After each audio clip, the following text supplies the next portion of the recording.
Episode 1 of Untamed starts with two rock climbers working their way up a sharp ravine. Suddenly, a woman comes crashing towards them and her body gets caught in a line and they nearly fall. Thankfully, their quick thinking and expertise saved them. Elsewhere, we're introduced to Kyle, who's with his son as he checks out a likely bear poaching case. His son asks if they can go swimming, but Kyle gets a call.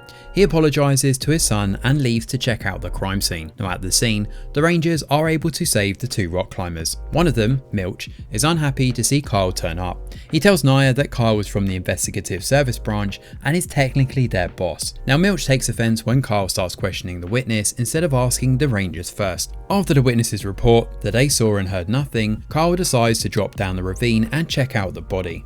He notices some odd wounds on the victim, including a bracelet that falls off after he touches it. Afterwards, he takes pictures of the body. But unfortunately, since there's a storm coming, Kyle wants to bring up the body immediately. With time running out, the team recovers the body and assesses the wounds. It looks like Jane Doe was attacked by coyotes. It's also possible that she may have been running from something, which is backed up by Kyle when he checks the ground and notices bloody hand and footprints. Later, the medical examiner examines the body and explains it'll be hard to determine the manner of death. Now Jane Doe's body certainly went through a lot, and he also notices the golden X tattoo on her arm. Although it looks like Jane Doe was running barefoot from coyotes, Kyle thinks there's more to this story than just that. At the office, Suter asks Kyle to try to play nice with the other rangers. He warns Kyle to go easy on the Bourbon too, and as they talk, Lawrence joins them. Now Lawrence is angry that the news of Jane Doe's death has actually reached the media. He's also worried that an animal attack would scare people away and lead to bankruptcy. Kyle doesn't care since he's not under Lawrence's department though. Lawrence also wants Kyle to get back to Sandeman's lawyer. Now Sandeman went missing 5 years back and his lawyer has been trying to reach out to Kyle with no response.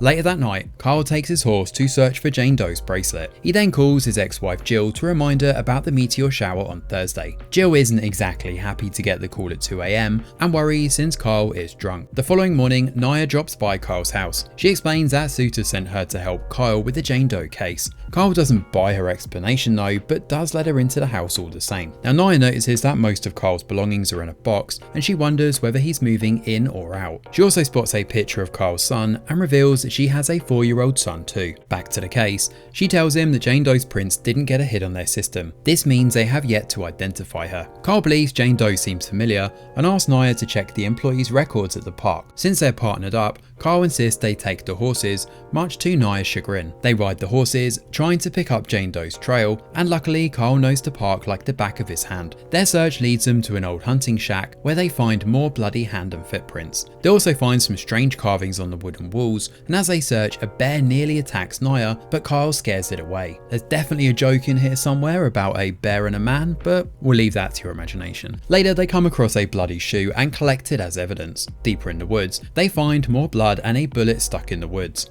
This leads them to believe that Jane Doe was shot, and a quick call to the medical examiner confirms that Jane Doe was shot in her left foot. Kyle and Naya realise that Jane Doe was not only running away from the coyotes, but for now, he asks Naya to keep their findings to themselves. After returning home, Kyle finds Jill waiting for him. She expresses her concerns about his late night drunken calls. Kyle denies he's in trouble though, and asks if Jill's new husband is a good father. The conversation eventually turns to Jane Doe's case though, and Jill offers to help with his theories. Later, Jill calls Suter and shares her concerns about Kyle.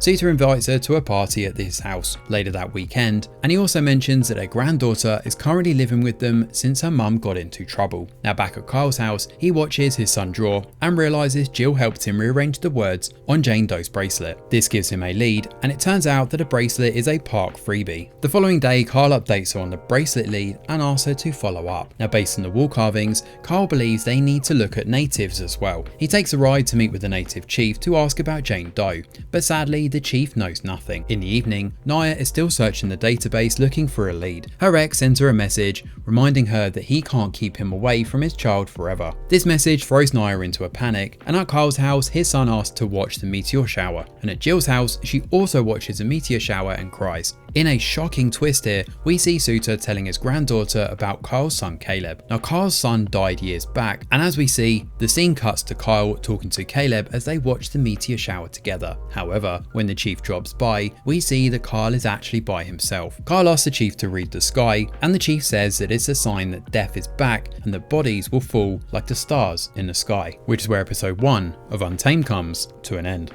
So Caleb's death must have heavily affected Carl if he's starting to see hallucinations like this, and it's 100% a parent's worst nightmare, and he's clearly drowning in grief. For 5 years he's clearly been hallucinating his son here and drinking his pain away. This explains his alcohol problem and why he's been asked to ease up by his colleagues.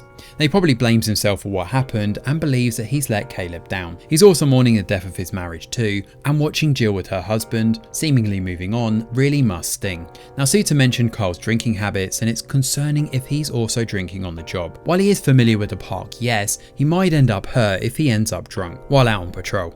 In the meantime, Naya is running from her ex, but will he catch up to them? And what is her story? On the other hand, this Jane Doe mystery is pretty intriguing. What was she running from, and how did she end up dead hanging over a cliff like that? Overall, this episode has given us some beautiful aesthetic shots of the park too, and from afar it looks so idyllic, almost like a paradise. However, once you start looking into the secrets that lie within, this is far from a paradise resort.